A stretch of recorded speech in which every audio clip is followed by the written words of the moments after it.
te quiero contar, Jesús mi amigo, que contigo estoy feliz.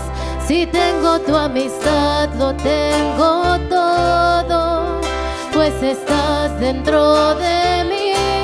Después de comulgar me haces como tú, me llenas con tu pan. En cada pedacito de este pan completo estás y así te das. Estás ahí por mí porque conoces que sin ti pequeño soy. Ahora en adelante nada nos separará, ya lo verás.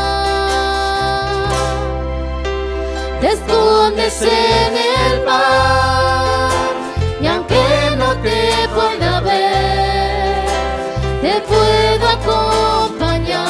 Es mi lugar preferido. Hoy quiero comulgar y abrirte mi corazón. Así de par en par eres mi mejor amigo.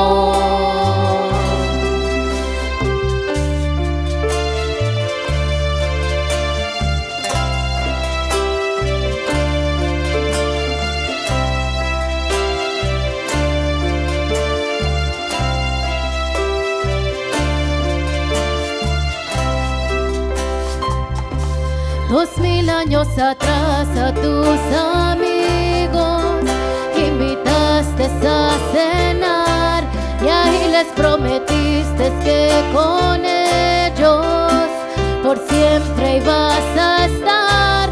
Y ahora cada vez que el sacerdote eleva el pan en el altar, me pongo de rodillas porque sé que en esa hostia tú estás. Te escondes en el pan